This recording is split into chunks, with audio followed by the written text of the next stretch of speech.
चंदामामा रामायण 45वां भाग। कुंभकर्ण के विषय में विभीषण ने राम से आगे इस प्रकार कहा।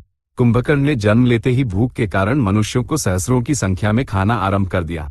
प्रजा भयभीत होकर इंद्र की शरण में गई। इंद्र ने क्रोधित होकर कुंभकर्ण पर वज्रायुध का प्रयोग किया।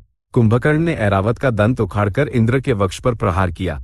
इंद्र प्रजा को साथ लेकर ब्रह्मा के पास गए और उनसे कहा कि कुंभकर्ण प्रजा को खा रहा है, देवताओं का अपमान कर रहा है, आश्रमों को नष्ट कर रहा है और परस्त्रियों का हरण कर रहा है। ब्रह्मा ने समस्त राक्षसों को बुलवाया और उनमें कुंभकर्ण को देखा। उन्होंने कुंभकर्ण से कहा, विश्रवा ने तुझे क्या प्रजा का क्षय करने के लिए जन्माया है? आज से तू संज्ञाहीन होकर सोता रह। कुंभकर्ण ब्रह्मा के सम्मुख ही निद्रामग्न होकर गिर पड़ा। ये देखकर रावण ने कहा, पितामह, अपने प्रपौत्र को इस प्रकार शाप देना अन्याय है। इसके सोने और जागने के लिए काल का नियम निर्धारित कीजिए। ब्रह्मा ने कहा, ये 6 मास तक सोता रहेगा और 1 दिन के लिए जागेगा। विभीषण ने राम को ये बातें बताकर कहा, राम, आपके प्रहार से रावण भयभीत हो गया है और उसने सोते हुए कुंभकर्ण को जगाया है। उसे देखकर भयभीत होने वाले वानर युद्ध में सामने खड़े होकर कैसे लड़ पाएंगे? इसलिए हमें वानरों से कहना चाहिए कि यह एक चलता फिरता यंत्र है। राम ने नील से वानर सेना को युद्ध के लिए सज्ज करने को कहा। गवाक्ष, शरभ, हनुमान और अंगद एक एक पर्वत शिखर लेकर लंका के द्वारों पर खड़े हो गए। इसी बीच कुंभकर्ण रावण के भवन में गया और पुष्पक में चिंतामग्न बैठे अपने भ्राता को देखा। कुंभकर्ण को देखते ही रावण प्रसन्नता से उठकर गया और उसे गले लगा लिया। कुंभकर्ण ने ज्येष्ठ भ्राता के चरणों में नमस्कार करके पूछा, मुझे निद्रा से जगाने का क्या कारण है? क्या भय आ पड़ा है? किसकी मृत्यु समीप आई है? चूंकि तुम दीर्घ काल से सुख की निद्रा में मग्न थे, तुम्हें उस भय के विषय में ज्ञात नहीं है जो राम ने मुझे दिया है। राम सुग्रीव की सेना के साथ समुद्र पार करके आया है और हमारा अंत कर रहा है। लंका के वनों और उपवनों को देखो, सब वानरमय हैं। वानर हमारे समस्त मुख्य राक्षसों को मार रहे हैं। वानर प्रमुख हमारे हाथों मरते हुए दिखाई नहीं देते। तुम महाबली हो, तुम इस आपत्ति से रक्षा करोगे, इसी विश्वास के साथ हमने तुम्हें जगाया है। रावण ने कुंभकर्ण से कहा। कुंभकर्ण हंसा। पूर्व में जब इस विषय पर चर्चा हुई थी, तब तुम्हारे हितैषियों ने जिस संकट के आने की बात कही थी, वही आ गया है। आगे पीछे का विचार किए बिना तुमने बल के गर्भ में सीता का अपहरण किया। हमारे अनुज विभीषण ने जैसा कहा था वैसा ही करो, उसने कहा। रावण इन बातों को सुनकर रुष्ट हो गया और बोला, तुम अनुज हो, मैं ज्येष्ठ हूं और पूजनीय हूं। तुम्हारा मुझे शिक्षा देना व्यर्थ का कंठशोष है। जो हो चुका उसके विषय में अब चर्चा किस लिए? वर्तमान कर्तव्य का विचार करो। मैंने जो त्रुटि की है उसे अपने शौर्य से सुधारो। ये जानकर कि रावण को क्रोध आ गया है, कुंभकर्ण ने मृदु और सांत्वनापूर्ण स्वर में इस प्रकार कहा, दुखी मत हो, क्रोध मत करो। तुम्हारा भ्राता और हितैषी होने के कारण मैंने कहने योग्य बात कही। युद्ध में राम और लक्ष्मण का वध करके मैं तुम्हारी इच्छा पूर्ण करूंगा। मैं राम का शिर लाकर तुम्हारे सम्मुख रखूंगा और तुम्हें प्रसन्न करूंगा। मेरे जीवित रहते तुम्हें राम का भय क्यों? मुझे युद्ध के लिए भेजो। मुझे शस्त्रों की कोई आवश्यकता नहीं है। मैं रिक्त हाथों से ही कितने भी बड़े योद्धाओं का वध कर सकता हूँ। कुंभकर्ण की ये बातें सुनकर महोदर जल भुन गया। तुम मूर्ख हो, अल्प बुद्धि और अहंकारी हो। रावण अनुचित कार्य क्यों करेगा? तुमने कहा कि कुकर्म के कारण कुफल मिला है। ऐसा कहने का प्रमाण क्या है?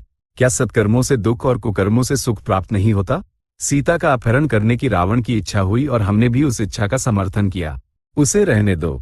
तुम कह रहे हो कि तुम अकेले युद्ध के लिए जाओगे। क्या तुम अकेले उस राम को मार सकोगे जिसने जनस्थान में इतने राक्षस वीरों का वध किया है? महोदर ने कहा। महोदर ने सुझाव दिया कि वह स्वयं, द्विजिह्व, संहरादि, कुंभकर्ण और वितर्दन, ये पांचों जाकर राम को मारें। यदि राम मर गया तो उत्तम है। यदि वह न मरा तो ये पांचों युद्ध में घावों और रक्त की धाराओं के साथ लौटकर आएंगे और रावण से कहेंगे कि हमने राम और लक्ष्मण को खा लिया है। तब रावण सीता को सांत्वना देकर, धन, स्वर्ण और वाहन आदि देकर उसके मन को वश में कर लेगा। रावण को युद्ध में जाकर राम का सामना करने की आवश्यकता के बिना ही सीता उसके वश में हो जाएगी। महोदर ने यह उपाय बताया। सब सुनकर कुंभकर्ण ने महोदर को चेतावनी दी, ऐसी बातें कभी मत कहना, अपनी मर्यादा में रहो। उसने कहा कि महोदर जैसे लोगों की सम्मति सुनने के कारण ही रावण की यह दशा हुई है। युद्ध का नाम सुनते ही भयभीत होने वाले महोदर जैसे लोग रावण की प्रत्येक बात पर सिर हिलाते हुए मार्गदर्शक बनने के स्थान पर केवल उसकी छाया बनकर रह गए हैं। कुंभकर्ण की बातों पर रावण ऊंचे स्वर में हंसा और बोला, महोदर राम से भयभीत है, इसलिए युद्ध के लिए जाने से मना कर रहा है। तुम जाओ, युद्ध करो और विजयी होकर लौटो। राम, लक्ष्मण और वानरों का भक्षण करो। कुंभकर्ण ने एक अपूर्व शूल लिया। वह विपुल लोहे से निर्मित था, स्वर्ण के अलंकारों से युक्त था, रक्त पुष्पों की मालाओं से वेष्टित था और इंद्र के वज्रायुध से कम न था। कुंभकर्ण ने कहा कि वह अकेला ही युद्ध के लिए जाएगा और उसे सहायता के लिए सेना की आवश्यकता नहीं है। रावण ने उससे सेना और शस्त्र साथ ले जाने को कहा और कहा कि अकेले जाना अत्यधिक संकटपूर्ण है। उसने अपने अनुज के कंठ में रत्नों से जटित स्वर्ण हार पहनाया, उसे अंगद और अंगूठी आदि आभूषण पहनाए, सुगंधित पुष्पमालाएं पहनाई, कानों में कुंडल पहनाए, एक अत्यंत भारी स्वर्ण कवच पहनाया। कुंभकर्ण ने ज्येष्ठ भ्राता को गले लगाया, प्रदक्षिणा की, साष्टांग नमस्कार किया और युद्ध के लिए प्रस्थान किया।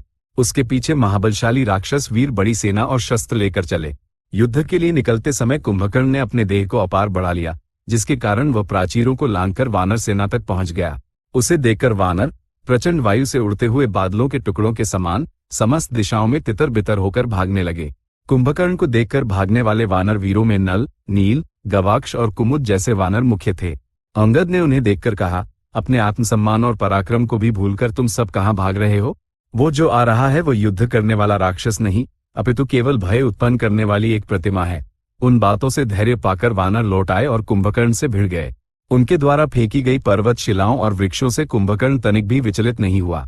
इसके विपरीत उसने क्रोधित होकर वानरों का विनाश करना आरंभ कर दिया। उस प्रहार से वानर भाग खड़े हुए। वे एक दूसरे के ऊपर से कूदते हुए भागे। कुछ आकाश में उड़ गए, कुछ समुद्र में जा गिरे और कुछ सेतु के मार्ग से भाग निकले। कुछ रीछ वृक्षों में और कुछ पर्वतों में छिप गए। कुछ बैठ गए, कुछ मूर्छित हो गए और कुछ मृत के समान निश्चल होकर पड़ गए। रुको, रुको, लौट आओ! अंगद ने ऊंचे स्वर में पुकारकर वानरों को बुलाया।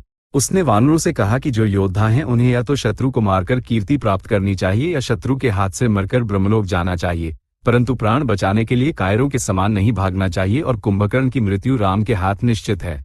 किंतु उन्होंने कहा, कुंभकर्ण हमारा दारुण वध कर रहा है, हम जा रहे हैं, हमें प्राण मिल जाएं, इतना ही पर्याप्त है। और कुंभकर्ण को आते देख वे भाग गए। किंतु भागते हुए उन वानरों को अंगद और हनुमान ने मिलकर प्रिय वचनों से किसी प्रकार वापस मोड़ लिया। तत्पश्चात हनुमान 12 वानर योद्धाओं को साथ लेकर युद्ध के लिए निकले। वे थे ऋषभ, शरभ, मैंद, द्विविद, नील, कुमुद, सुषेण, गवाक्ष, रंभ, तार, द्विविद और पवनसुत। उन सबके द्वारा सम्मिलित रूप से किए गए युद्ध में अनेक राक्षस मारे गए, रथ चूर चूर हो गए, हाथी, घोड़े और ऊंट मारे गए। हनुमान आकाश में उड़े और कुंभकर्ण पर पर्वत शिलाओं की वर्षा की, वृक्ष फेंके। कुंभकर्ण ने उन सबको अपने शूल से एक ओर हटा दिया। जब कुंभकर्ण वानरों को खदेड़ रहा था तब हनुमान एक पर्वत शिखर लेकर उसके मार्ग में खड़े हो गए। जब हनुमान ने उससे प्रहार किया तो कुंभकर्ण का सिर फट गया और रक्त से भीग गया। तुरंत कुंभकर्ण ने अपने शूल से हनुमान के वक्ष पर प्रहार किया, जिससे हनुमान रक्त वमन करते हुए मूर्छित हो गए। हनुमान के गिरते ही पुनः भागते हुए वानरों को नील ने रोका और कुंभकर्ण पर एक विशाल पर्वत शिला फेंकी। कुंभकर्ण ने उसे मुष्टि से प्रहार कर चूर्ण कर दिया। 5 वानर वीर कुंभकर्ण पर टूट पड़े और शिलाओं तथा वृक्षों से प्रहार किया, लातों और हाथों से मारा। इन प्रहारों से कुंभकर्ण विचलित नहीं हुआ। उसने उन 5 वानर वीरों का वध कर दिया। ये देखकर सहस्रों वानर कुंभकर्ण पर आ गिरे। कुंभकर्ण उन्हें पकड़कर खाने लगा। वानरों में हाहाकार मच गया। वे राम की शरण में गए। अंगद ने कुंभकर्ण के सिर पर एक विशाल पर्वत शिला से प्रहार किया। कुंभकर्ण ने क्रुद्ध होकर शूल फेंका तो अंगद ने चातुर्य से उसे बचा लिया और शीघ्रता से कुंभकर्ण के समीप जाकर उसके वक्ष पर ऐसा प्रहार किया कि वह कांप उठा। उस प्रहार से कुंभकर्ण को मूर्छा आ गई। तुरंत चेतना प्राप्त कर कुंभकर्ण ने अंगद को अपनी वाम मुष्टि से मारा, जिससे वह मूर्छित हो गया और फिर वो सुग्रीव की ओर बढ़ा। कुंभकर्ण ने अपने शूल को घुमाया और सुग्रीव पर फेंका।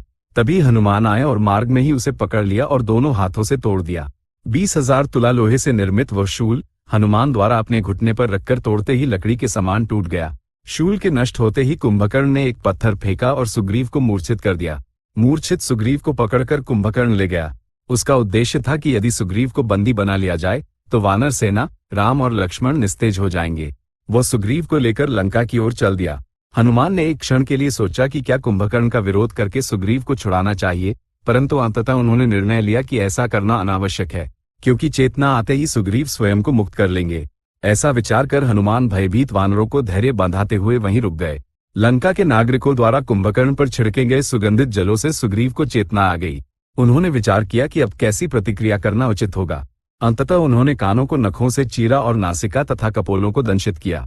कुंभकर्ण ने रुष्ट होकर सुग्रीव को भूमि पर पटका और कुचल दिया। फिर भी सुग्रीव ने उसकी चिंता नहीं की और वायु के वेग से आकाश में उड़कर वहां पहुंचे जहां राम थे। चंदामामा रामायण 45वां भाग संपूर्ण। अधुना स्वस्ति।